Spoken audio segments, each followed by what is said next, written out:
La liturgia de los sacramentos.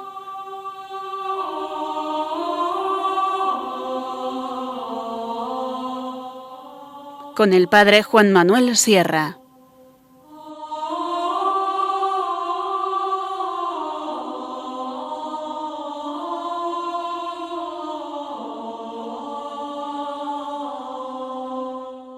Bienvenidos a nuestro programa La Liturgia de los Sacramentos, donde intentamos comprender aquello que se realiza a través de esas acciones salvíficas que son los sacramentos, los dos sacramentos que con más frecuencia celebramos, la Eucaristía y la penitencia, pero también los otros sacramentos que nos envuelven, nos acompañan con esa efusión de gracia que procede de Dios Padre por Jesucristo, gracias a la acción del Espíritu Santo, y tiene, digamos, como consecuencia esa glorificación de Dios Padre por el Hijo en el Espíritu Santo.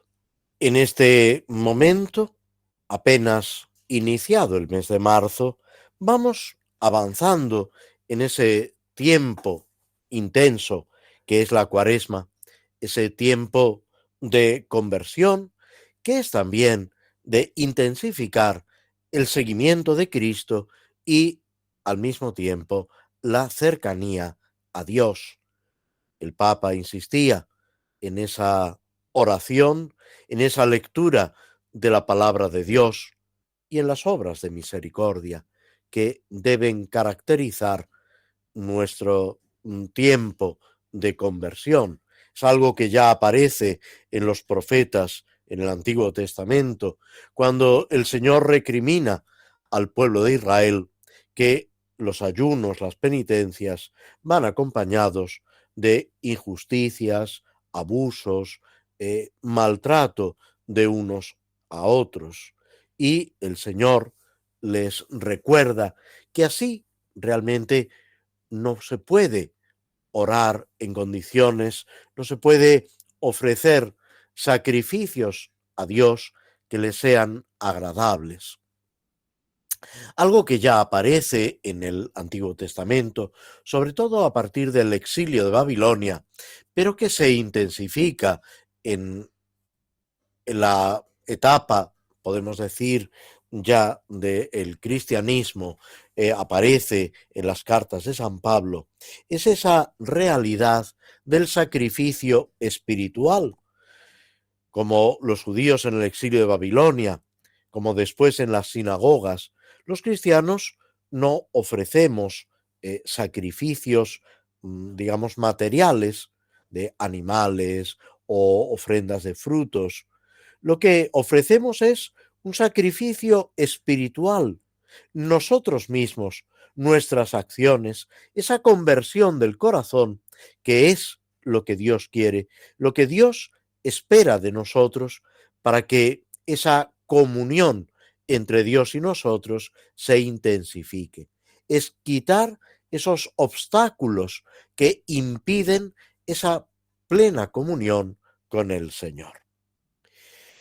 En los domingos de este tiempo de Cuaresma, como seguramente habéis visto, el primer domingo y el segundo giran siempre sobre los mismos temas: las tentaciones de Jesús en el desierto y la transfiguración. Y a partir del próximo domingo, el domingo tercero de Cuaresma, en el ciclo A, que es el que ahora estamos celebrando, vamos recorriendo una serie de lecturas de tema bautismal, porque una de las características de la Cuaresma, como ya dijimos en nuestro anterior programa, es precisamente la preparación de los catecúmenos al bautismo y también de los que ya hemos recibido el sacramento del bautismo, una renovación como se hará efectivamente en la vigilia pascual, cuando se renuevan las promesas bautismales, cuando se bendice el agua bautismal evocando ese sacramento primero que hemos recibido, que nos hace partícipes de la vida divina, que nos da la filiación divina, que gracias a él nos unimos a Cristo y a la Iglesia en esa salvación. El bautismo también, no lo olvidemos, borra en nosotros el pecado original, y cuando se trata del bautismo de un adulto, también todos aquellos pecados que haya podido cometer. El bautismo borra absolutamente todos los pecados. Y es importante que valoremos este sacramento que, como todos sabéis, imprime carácter. Esto es, deja una señal imborrable en el alma que no puede de ninguna manera quitarse, eliminarse, y que nos capacita para el culto divino, para participar de esa santificación que nos viene de Dios a través de la liturgia, a través de los sacramentos, y en esa alabanza a Dios que es fruto también de nuestra participación en la liturgia. En toda esta atmósfera santificadora es donde se nos introduce por medio del bautismo, que es una realidad constante en nosotros. Con el bautismo, lógicamente, van acompañando los otros dos sacramentos de la iniciación cristiana, o sea, la confirmación y la Eucaristía. Y en todo esto es en lo que vamos, viviendo en esta cuaresma, en este ciclo A de lecturas, en la que el evangelista San Juan cobra una especial importancia. Orígenes, un autor del siglo III, dice que para comprender el Evangelio hay que hacer como Juan Evangelista, descansar sobre el pecho del Señor y recibir a María como madre a los pies de la cruz. Solamente así podemos comprender ese misterio profundo de la salvación. Y es precisamente el evangelista San Juan el que nos da esa visión más profunda, esa visión más elevada y simbólica al mismo tiempo de los hechos y las enseñanzas de Jesús. Y de su mano debemos avanzar en este camino cuaresmal. En estos días de Cuaresma, por ejemplo, en el rito hispano-mozárabe, no se celebra ningún santo. En el rito romano sí que hay algunas celebraciones, aunque lo normal es que, no siendo fiestas o solemnidades, pasen a ser lo que se llama una conmemoración, o sea, un recuerdo, pero sin centrarnos, a no ser que, como decía, que sea de una especial importancia, como fiesta o como solemnidad, como sucede con San José o con la misma anunciación, la encarnación del Señor y la anunciación a María, sino pues es, una celebración, que no debe olvidar el espíritu de la Cuaresma. De hecho, incluso en algunas, como ahora mencionaremos, Santa Perpetua y Felicidad, mártires, que tiene todas las oraciones propias. Sin embargo, el prefacio, a no ser que sea fiesta o solemnidad, se debe tomar siempre de el tiempo de Cuaresma. En esta semana celebramos a San Casimiro el día 4 de marzo, a las santas Perpetua y Felicidad, mártires de la época romana, a las cuales San Agustín, por ejemplo, les dedica un sermón y que tenían gran devoción. Y el día 8 de marzo, San Juan de Dios, religioso, fundador de los popularmente llamados Hermanos de San Juan de Dios, orden hospitalaria, que se dedica al cuidado de los enfermos. Pero todo esto, como decíamos, no nos debe hacer olvidar precisamente ese ambiente cuaresmal en el que tenemos que movernos, en el que se desarrolla toda la actividad de los cristianos en el tiempo de Cuaresma. Nos detenemos unos instantes escuchando un poco de música antes de proseguir con el comentario de los prefacios y seguiremos ocupándonos de los prefacios del tiempo de Cuaresma.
Los prefacios del misal romano que se nos ofrecen para el tiempo de Cuaresma, en lo que se refiere al ciclo A, como ya decíamos, son siempre prefacios propios. El primer prefacio de Cuaresma nos hablaba de las tentaciones de Jesús en el desierto. El del segundo, de la transfiguración del Señor, que es común a los tres ciclos de lecturas, y señalaba esa conexión entre el anuncio de la muerte y el resplandor de Cristo como confirmación con la ley y los profetas de la misión de Jesús, que en la transfiguración es proclamado como Hijo amado del Padre. El prefacio del domingo próximo, el tercer domingo de Cuaresma, que ya es, digamos, propio, característico del ciclo A, es de la Samaritana. Es ese pasaje del capítulo cuarto del Evangelio de San Juan, que se lee como Evangelio de este domingo, del encuentro de Jesús con la mujer samaritana, esa explicación del agua viva, ese agua que hace que no volvamos a tener sed, y al mismo tiempo esa conversión de la mujer que va progresivamente acercándose a Cristo. Primero es un hombre, luego es un judío, luego lo reconoce como profeta y al final lo señala como el Mesías. No solamente es la conversión, podemos decir, de la samaritana, sino también de todos aquellos que, convocados por ella de su ciudad, acuden a ese encuentro con Cristo. Es, lógicamente, un anuncio del bautismo y es también una llamada a la conversión. Pues esto aparece también en el prefacio de este domingo tercero del ciclo A.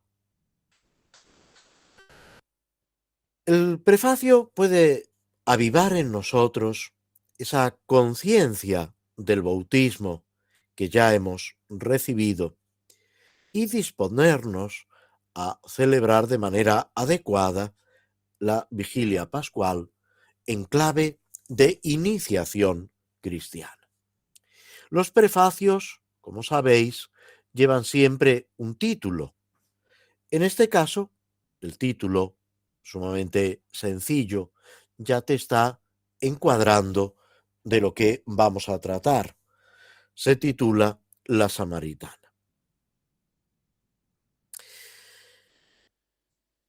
El texto está tomado de un prefacio de Cuaresma antiguo que aparece ya en el suplemento del Sacramentario Gregoriano y también en un libro de la liturgia ambrosiana, el Sacramentario Bergomense, que, como sabéis, es muy cercana a la liturgia romana.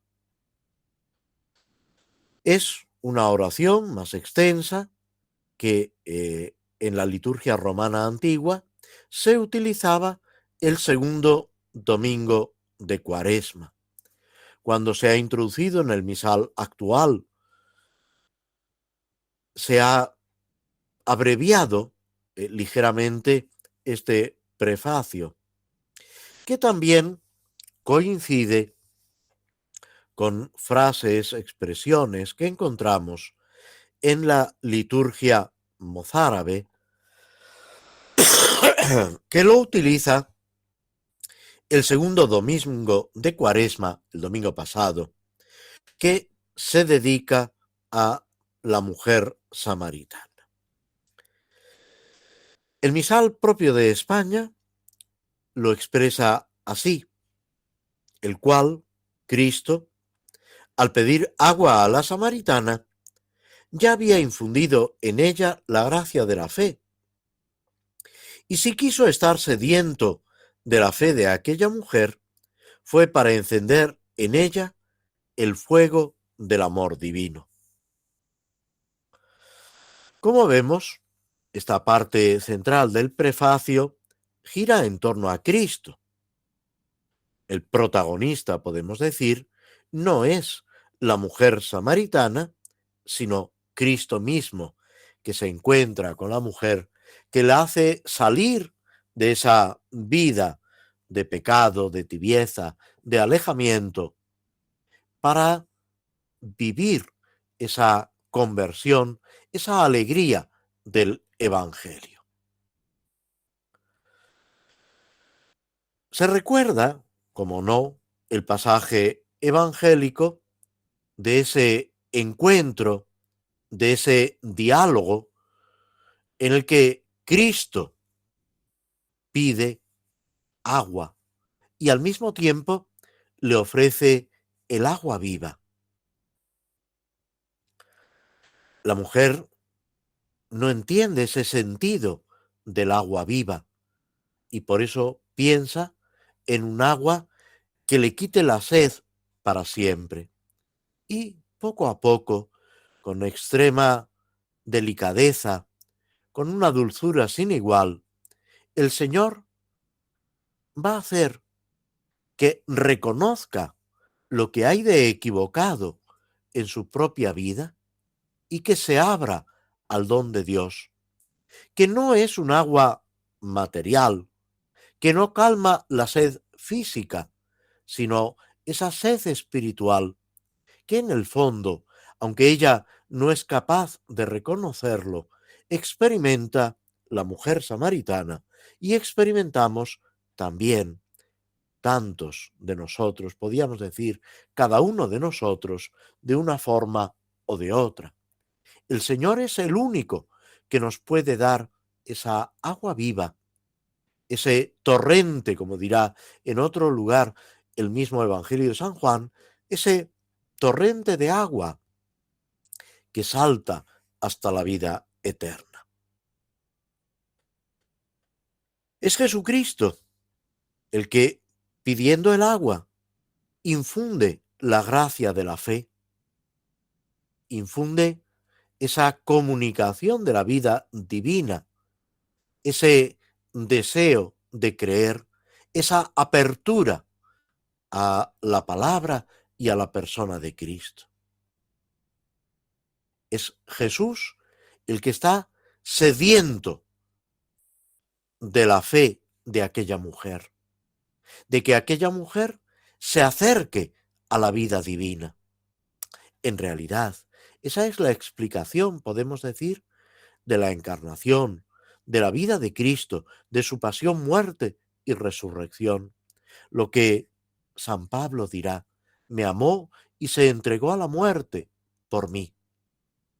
Cristo está sediento de nuestra santidad, de nuestra conversión, de vivir esa amistad con Él a la que nos llama una y otra vez, a pesar de nuestros pecados, de nuestra tibieza, de nuestro abandono tantas veces. Él sigue llamando a nuestra puerta. Esa frase que luego encontraremos en el Apocalipsis de San Juan. Mirad que estoy a la puerta y llamo. Si alguien escucha y me abre, entraré y cenaremos juntos. Entrar en la intimidad de Cristo es encender ese fuego del amor divino que el Señor quiere suscitar en nuestros corazones. Queda implícito en el prefacio todo ese diálogo que hemos escuchado en el Evangelio y la acción evangelizadora que sigue con la mujer y con sus paisanos. En realidad el prefacio, que no es esa la finalidad directa, pero lo está también realizando, es como un pequeño resumen, como un recordatorio de lo que ha resonado en el Evangelio y se debe haber explicado en la homilía, en las palabras del sacerdote, que intentan iluminar ese Evangelio y las demás lecturas para que entren en la realidad de nuestra vida, para que nos ayuden en ese camino de conversión. Ahora ya, entrando en la plegaria eucarística, es como un recuerdo, como un avivar en nuestro corazón todas esas realidades espirituales para que en ese seguimiento de Cristo, en esa unión progresiva a Cristo, vayamos participando plenamente del misterio de su pasión, muerte y resurrección, que se actualiza en la plegaria eucarística y llega a esa unión plena en el momento de la comunión eucarística.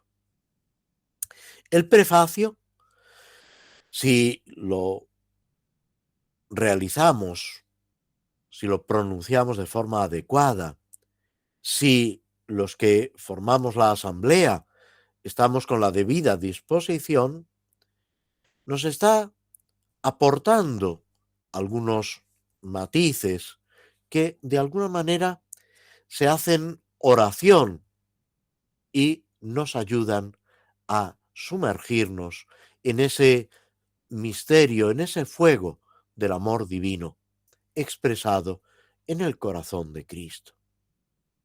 Cristo pide agua y enciende en la samaritana el fuego del amor divino. Esta expresión nos está iluminando sobre esa fe que se infunde en la mujer. No olvidemos que la fe es, ante todo, un don de Dios. Y esa fe de la que nos dice el prefacio que está sediento el Señor. El que pide agua está sediento de la fe. Cristo infunde la gracia y enciende el fuego del amor divino. Estos dos elementos aparentemente contrapuestos, el agua y el fuego símbolo del bautismo, el fuego símbolo del Espíritu en la confirmación, sirven para expresar esta realidad de nuestra vida espiritual, de nuestra vida guiada por el Espíritu y en ese seguimiento de Cristo, que se fundamenta en la gracia, supone, exige la fe y nos comunica el amor de Dios. Esta oración, el prefacio, igual que el Evangelio, subraya la primacía de la acción de Dios. Es Dios el que lleva esa iniciativa, el que sale al encuentro del pecador. Lo veremos en la lectura de el padre del hijo pródigo. Y al mismo tiempo suscita en nosotros esa inquietud y ese deseo del bien, como le pasa a la samaritana. Todo esto ya es fruto de la gracia. Incluso ese primer movimiento hacia el Señor es siempre fruto de la gracia, no de nuestros méritos o de nuestra disposición. Todo lo que realizamos, en realidad, está Dios detrás, sosteniendo, inspirando, acompañando. Por eso pedimos que todo comience en Él, como en su fuente, y tienda siempre a Él como a su fin. Todo esto, en definitiva, es avivar en nosotros, fortalecer ese encuentro con el Señor y ese reconocimiento de su amor. Lo que contemplamos en la samaritana es expresión del amor infinito de Dios que llega hasta nosotros en Jesucristo, que inunda por completo nuestra vida, de lo que en el bautismo y en la Eucaristía se va realizando en nosotros de una manera misteriosa, es verdad, pero al mismo tiempo de una manera totalmente eficaz, porque los sacramentos, como se dice en la enseñanza de la Iglesia, son signos eficaces, signos que realizan aquello que significan, y así debemos vivirlo y así debemos participar en ellos.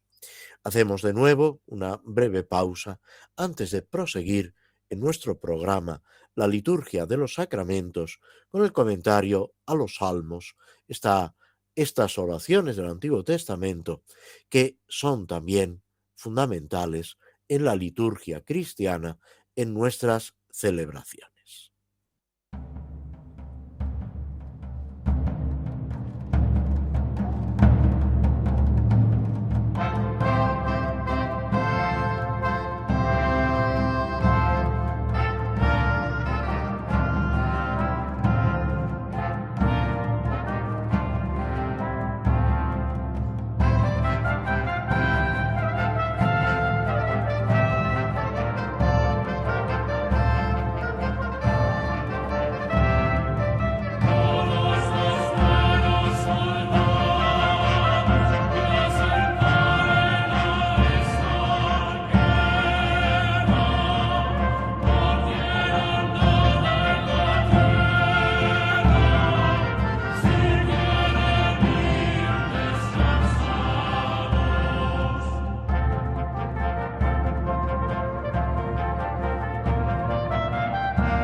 Estábamos en nuestro anterior programa ocupándonos del Salmo 85, 86, conforme a la numeración hebrea. Se trata de una súplica, de una oración, de una persona necesitada frente a las adversidades. Señalábamos que el Salmo se divide, como sucede en muchos otros salmos, en tres partes, tres apartados. Primero una oración de petición, luego esa oración expresa una promesa de alabanza, como si dijéramos un compromiso con Dios, y por último una lamentación con respecto a los enemigos. Todos los salmos, y esto es importante cuando los utilizamos en la liturgia, cuando hacemos una lectura personal o nos servimos de ellos para la oración personal, leerlos en clave cristológica y eclesial. Unidos a Cristo, pensando en lo que Cristo ha hecho y sigue haciendo, y al mismo tiempo en cómo los debe rezar la Iglesia. Los salmos, incluso algunos que pueden resultar en sus expresiones duros, agresivos, admiten siempre, y así debemos entenderlo, una lectura espiritual, un enfoque sobrenatural, desde la enseñanza de Cristo. Porque, ya lo decía San Jerónimo, hay que leer todo el Antiguo Testamento desde el Nuevo, desde el Evangelio, desde las enseñanzas de Cristo, porque solamente así adquiere plenitud y pleno sentido. Pero también advertía San Jerónimo, gran conocedor de la Escritura, que desconocer el Antiguo Testamento nos incapacita para comprender el Nuevo, porque la revelación de Dios, la historia de la salvación, se presenta con una absoluta continuidad. No podemos rechazar o minusvalorar todo el Antiguo Testamento. Es verdad que a veces es un poco más complicada esa comprensión por la diferencia, digamos, temporal que nos separa del Antiguo Testamento, por la diferencia cultural, por ese carácter pedagógico que va teniendo la historia de la salvación. Dios va enseñando poco a poco al pueblo de Dios, va guiándolo con una paciencia inaudita, con una de pedagogía divina, para llevarlos a la plenitud de la verdad que solamente se va a alcanzar en Jesucristo y en la Iglesia. Por eso es importante servirnos de las indicaciones que la Iglesia, que el magisterio nos va dando. Y es importante también servirnos de lo que los padres de la Iglesia, los santos, han ido expresando tanto del Antiguo como del Nuevo Testamento. San Juan de Ávila recomienda, cuando le consultan, leer tanto el Antiguo como el Nuevo Testamento, pero apoyándose en las enseñanzas de unos y de otros, sobre todo de los santos, y de una forma especial nos recomienda la lectura, la ayuda inestimable de San Agustín, que es uno de los grandes padres de la Iglesia. También podemos acudir a San Jerónimo, a San Juan Crisóstomo, tantos otros que con sus enseñanzas van desgranando ese contenido del Antiguo y del Nuevo Testamento. A veces, si tenemos acceso a una Biblia con notas, con explicaciones, con comentarios, también puede ser una gran ayuda. Todo esto lo encontramos con facilidad en libros que se han publicado y también hoy en día a través de Internet podemos encontrar muchas ayudas. Debemos, eso sí, asegurarnos de que sean textos seguros, fidedignos, que no creen confusión en nosotros, porque a veces podemos encontrar explicaciones que no se ajustan totalmente al magisterio, a la enseñanza de la Iglesia. Pero vamos a centrarnos en el Salmo 85, en el que habíamos llegado en nuestro comentario a la segunda parte de este Salmo, que dice así: No tienes igual entre los dioses, Señor, ni hay obras como las tuyas. Todos los pueblos vendrán a postrarse en tu presencia, Señor, bendecirán tu nombre. Grande eres tú y haces maravillas. Tú eres el único Dios. Enséñame, Señor, tu camino, para que siga tu verdad. Mantén mi corazón entero en el temor de tu nombre. Te alabaré de todo corazón, Dios mío. Daré gloria a tu nombre por tu gran piedad para conmigo, porque me salvaste del abismo profundo. Es esta alabanza. Dios es único. Dios es el Señor de todo. De aquí se siguen tres cosas.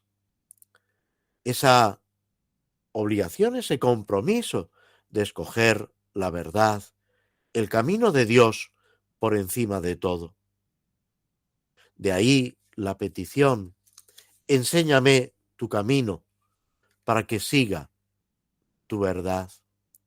Necesitamos esa enseñanza que Dios mismo nos dirige. El camino es el camino de la verdad, de la enseñanza de Dios, de esa alianza de amor que el Señor va realizando con su pueblo, con Noé, con Abraham, con Moisés, y se constituye el pueblo de Israel, y sobre todo para nosotros esa nueva y definitiva alianza en la sangre de Cristo, como recordamos, como actualizamos cada vez que celebramos la Santa Misa. Dios tiene que cambiar, avivar nuestras actitudes, todas las acciones de nuestra vida. Pero además le debemos pedir que nos ayude a no tropezar, Mantén mi corazón entero en el temor de tu nombre, porque solamente así será posible esa alabanza de todo corazón, esa entrega a Dios en su alabanza, en esa relación de oración, de intimidad, de amistad. Cada uno de nosotros estamos unidos al pueblo de Dios, a la Iglesia, y la Iglesia tiene una acción en medio del mundo. Por eso, la alabanza del salmista no puede quedar en algo personal. Nuestra oración, nuestra alabanza a Dios no se puede encerrar en nosotros mismos, excluyendo la Iglesia y el mundo que nos rodea. Todo lo contrario. Debemos sentirnos implicados y portavoces al mismo tiempo de la Iglesia y del mundo en esa alabanza a Dios y en ese compromiso por seguir el camino de la verdad, para que esa alianza llegue hasta los confines de la tierra, para que, como dice San Pablo, Dios lo sea todo en todos y todas las personas puedan participar de esa bendición divina. Así es como ese reinado universal de Dios se irá realizando, como poco a poco esa transformación del mundo será una realidad. Y llegamos a la tercera parte del Salmo, esa lamentación contra los enemigos. Unos soberbios se levantan contra mí, una banda de insolentes atenta contra mi vida, sin tenerte en cuenta a ti, Dios mío. Pero tú, Señor, Dios clemente y misericordioso, lento a la cólera, rico en piedad y leal, mírame, ten compasión de mí. Da fuerza a tu siervo, salva al hijo de tu esclava. Dame una señal propicia que la vean mis adversarios y se avergüencen, porque tú, Señor, me ayudas y consuelas. Estas palabras, podemos decir, son especialmente aplicables al tiempo de Cuaresma. Dios clemente y misericordioso, lento a la cólera, rico en piedad y leal. Y la petición, después de ese reconocimiento del ser de Dios, mírame, ten compasión de mí, da fuerza a tu siervo. Es reconocer nuestra pobreza. Siervos inútiles somos, nos ha enseñado a decir Jesucristo. Necesitamos la enseñanza, la fuerza, la amistad de Dios, para que nuestros adversarios se avergüencen. Y esos adversarios están fuera de nosotros, pero también dentro de nosotros.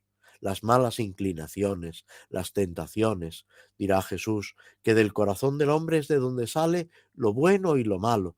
Y por eso necesitamos pedirle al Señor que nos transforme, que nos ayude, que nos consuele en ese camino de conversión que debemos recorrer como miembros de la Iglesia, unidos a nuestros hermanos en esta Cuaresma a la que el Señor nos llama, nos invita y de la cual nos hace partícipes. Nos detenemos de nuevo escuchando un fragmento de la banda sonora de la película El Señor de los Anillos, antes de comentar brevemente algunos pasajes de este libro de Tolkien.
Nuestra historia, El Señor de los Anillos, ha llegado a esa fase, digamos, de dificultad que experimentan Frodo y Sam en su intento de llegar a Mordor, a ese reino, podemos decir, donde el Señor Oscuro, este personaje perverso, tiene sus dominios y desde donde intenta dominar el mundo, a todos los habitantes, sumiéndolos en ese reino de enfrentamiento, de odio, de egoísmo, podemos decir. Se han separado de sus amigos. Frodo intentaba ir solo para no exponer al sufrimiento y a la muerte a personas a las que tanto apreciaba, pero Sam, su compañero, ayudante, se ha dado cuenta y se ha, digamos, anticipado y no lo ha dejado marchar solo. Se han internado cruzando el río en una serie de montañas que suponen una dificultad porque no terminan de encontrar ese camino de vuelta hacia, más que de vuelta, ese camino de ida hacia Mordor. Van poco a poco deambulando de un sitio para otro, subiendo, bajando, y Frodo experimenta una angustia por no poder llegar. Examinan las provisiones que les quedan y solo les queda ese pan para el camino denominado lembas. A continuación, Frodo decide bajar por por un acantilado y se encuentra con que la caída puede ser muy peligrosa. Después de buscar por un lado y por otro, se decide a intentarlo. Y ante la proximidad de una tormenta, eh, la decisión de Frodo se hace firme y casi urgente. Y en ese momento, cuando ya han decidido el sitio que parece mejor para intentar ese descenso, Sam, con aire sombrío, dice que él irá primero. Frodo se extraña porque Sam repetidas veces ha mostrado pues una prudencia, casi un miedo a todo lo que son pues estos desplazamientos. Recordemos cuando han tenido que cruzar el río para entrar en Lothlórien, en ese reino de los elfos, caminando sobre una cuerda, las angustias del pobre Sam. Frodo se sorprende y le pregunta si ha cambiado de idea. Y Sam, con esa sencillez, con esa simplicidad que la caracteriza, dice que es algo de sentido común, poner más abajo a quien es probable que resbale. No quiero caer encima de usted y derribarlo. No tiene sentido que mueran dos. Es ese, por una parte, ese aprecio, ese cariño, por otra parte, esa, podemos decir, eh, mm, sensación de que todo va a ser un desastre, ese pesimismo. Sam es un personaje curioso que salta del mayor optimismo a un profundo pesimismo, pero en medio de todo va haciendo de como de contrapeso de Frodo, le va ayudando y sosteniendo. El mismo Tolkien, el autor de esta obra, esta novela fantástica, podemos decir, señaló en alguna conversación que esta figura de Sam se la inspiró los soldados ingleses de la Primera Guerra Mundial. Él, como oficial, participó en la Primera Guerra Mundial y cayó enfermo y tuvo que ser retirado del frente. Muchas veces en estas situaciones difíciles que parece que superan nuestras fuerzas, es importante mantener pues esa serenidad, ese equilibrio, descubriendo las dificultades, es verdad, pero al mismo tiempo eh, intentando, por encima de todo, esa entrega, ese compañerismo, que precisamente en el Evangelio llega a su plenitud. Señala Tolkien que Sam nunca había mostrado tanto coraje a sangre fría ni tanta imprudencia. Y Frodo le convence cuando se eh, está a punto de bajar sin pensarlo más. Frodo le recuerda que tiene que mirar donde pone el pie, pero que al final lo más correcto va a ser que Frodo descienda eh, en primer lugar. Poco a poco lo va intentando porque no puede, no quiere detenerse más y inicia el descenso tanteando, reptando en el precipicio. De repente se oye un grito, un clamor, que en realidad es de uno de los espectros del anillo, que le hiela la sangre y le hace perder el equilibrio, soltándose, y cae. Pero, afortunadamente, hay un saliente en la roca y allí queda detenido Frodo sin precipitarse al abismo.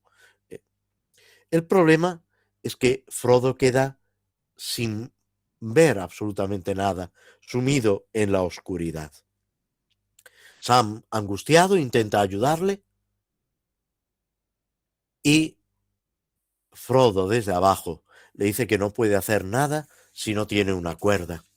Y en ese momento es cuando el bueno de Sam recuerda que ha conseguido de lo que les dieron los elfos en Lothlórien, una cuerda élfica, que el admirado de la hechura de esta cuerda ha llevado en su mochila.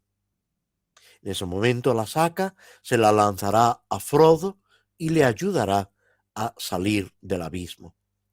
Al mismo tiempo, esa cuerda en la oscuridad tiene un refulgor, brilla con una luz plateada. Es esa luz que brilla en la oscuridad y que les va a ayudar a encontrar esa solución a sus problemas. Con esto terminamos en nuestro programa de hoy. Nos despedimos de todos vosotros deseándoos una santa y feliz Cuaresma y esperando volver a vernos dentro de 2 semanas, si Dios quiere. Muchas gracias y muy buenas tardes.